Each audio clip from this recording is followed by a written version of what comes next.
Hello viewers, public education 2.0 তে সকলকে শুভেচ্ছা ও স্বাগত। আজকে আলোচনা করব এইচএসসি আইসিটির ইউনিট 3 ও লেসন 1 নিয়ে, যেখানে কথা বলা আছে সংখ্যা পদ্ধতি নিয়ে। তো সংখ্যা পদ্ধতি বোঝার আগে আমাদের সংখ্যা পদ্ধতি কাকে বলা হয় এটা বুঝতে হবে। তো কথা না বাড়িয়ে মূল ক্লাসে চলে আসি। সংখ্যা পদ্ধতি বলতে কাকে বোঝানো হয়? বিভিন্ন বর্ণ, প্রতীক, চিহ্ন বা অঙ্কসমূহ ব্যবহার করে সংখ্যা লিখে প্রকাশ করার যে পদ্ধতি সেটাকে বলা হয় সংখ্যা পদ্ধতি। আজকে আলোচনা মূলত বেসিক বিষয় নিয়ে আলোচনা করা হবে, যেখানে তৃতীয় অধ্যায়ের প্রথম বিষয়গুলো নিয়ে শুরু করতে চাচ্ছি। তো ক্লাসটা খুব সুন্দর করে দেখবে, আশা করি সকলে উপকৃত হবে। তো অনেক সময় তোমাকে যদি কেউ জিজ্ঞাসা করে তোমার বাড়ির সদস্য কতজন, তখন তুমি উত্তর দিবে 4 জন অথবা 5 জন, এমন তো বিষয়। তো এই যে 4 জন বা 5 জন, এটা আসলে তুমি মুখে প্রকাশ করলে, যখন এটাকে লিখে প্রকাশ করা হবে বিভিন্ন অঙ্ক, প্রতীক বা ডিজিটের মাধ্যমে, তখন সেটাকে বলা হবে সংখ্যা পদ্ধতি। তো আশা করি বুঝতে পেরেছো সংখ্যা পদ্ধতি কাকে বলা হয়। বিভিন্ন প্রতীক, বর্ণ বা চিহ্ন, অঙ্কসমূহের মাধ্যমে সংখ্যা লিখে প্রকাশ করা। তো সংখ্যা পদ্ধতি বেসিক্যালি দুই প্রকার, একটি হচ্ছে পজিশনাল, অপরটি হচ্ছে নন পজিশনাল। পজিশনাল কাকে বলা হয়? পজিশনাল বলতে যে সংখ্যা পদ্ধতিতে সংখ্যার মান অঙ্কসমূহের অবস্থানের উপর নির্ভর করে, অর্থাৎ অবস্থান পরিবর্তনের সাথে সাথে তার মানেরও পরিবর্তন ঘটে, সেই সকল সংখ্যা পদ্ধতিকে পজিশনাল সংখ্যা পদ্ধতি বলা হয়। একটু উদাহরণের মাধ্যমে বিষয়টা দেখা যাক। আমি লিখলাম 57 একটি সংখ্যা, যেখানে দুইটা ডিজিট ব্যবহার করা হয়েছে, 7 এবং 5। 7 হচ্ছে এককের ঘরে রয়েছে এবং 5 হচ্ছে দশকের ঘরে রয়েছে।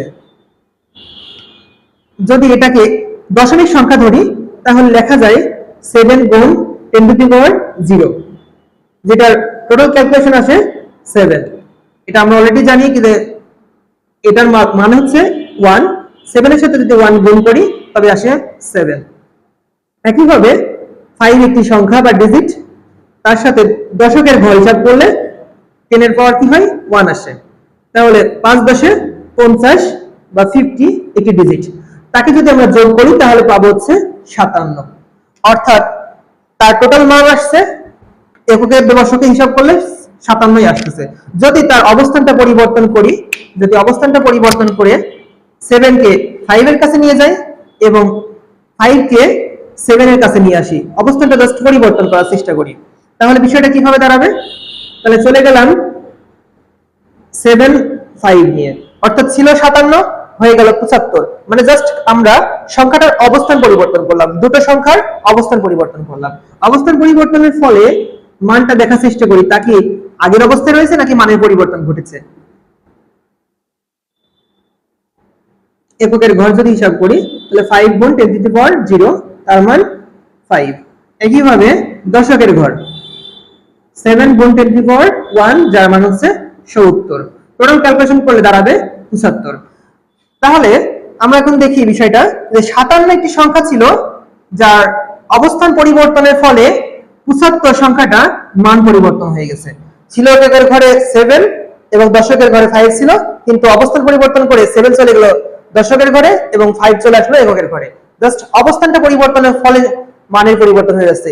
সংখ্যার ডিজিট কিন্তু একই রয়েছে, ওই 7 এবং 5, কিন্তু জাস্ট মানের অবস্থানে পরিবর্তন করেছি। অবস্থানে পরিবর্তনের ফলে যার মানের পরিবর্তন ঘটে সে হচ্ছে পজিশনাল। এখন আসি নন পজিশনাল সংখ্যাতে। নন পজিশনালে বিষয়টা জাস্ট পজিশনালের বিপরীত। পজিশনালের অবস্থানের পরিবর্তনের ফলে মানের পরিবর্তন হচ্ছিল, কিন্তু নন পজিশনালে অবস্থান পরিবর্তনের ফলেও মানের কোনো পরিবর্তন ঘটবে না। বিষয়টা একটু উদাহরণের সাহায্যে দেখা যাক। রোমান সংখ্যায় x এবং iv দুটা সংখ্যা, যেখানে x এর মান হচ্ছে 10 এবং iv এর মান হচ্ছে 4।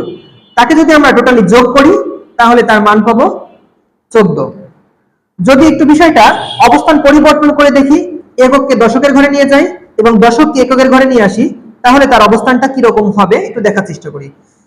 iv চলে আসলো দশকের ঘরে এবং x চলে গেল এককের ঘরে। এখন যদি এটা হিসাব করি, x এর মান হুবহু সেই 10ই রয়ে গেছে এবং iv এর মান রোমান সংখ্যায় আমরা জানি 4। এখনো যদি যোগ করি তাও টোটাল মান আসবে 14। তাহলে বিষয়টা দেখতে পাচ্ছি কি যে একক এবং দশক যেটাই হোক না কেন, সেটা যদি নন পজিশনাল সংখ্যায় অবস্থান পরিবর্তন করি তাহলে তার মানের কোনো পরিবর্তন ঘটে না। অর্থাৎ অবস্থান পরিবর্তনের ফলেও যার মানের কোনো পরিবর্তন ঘটছে না সেটাই হচ্ছে নন পজিশনাল সংখ্যা। আশা করি বিষয়টা সকলে বুঝতে পেরেছো।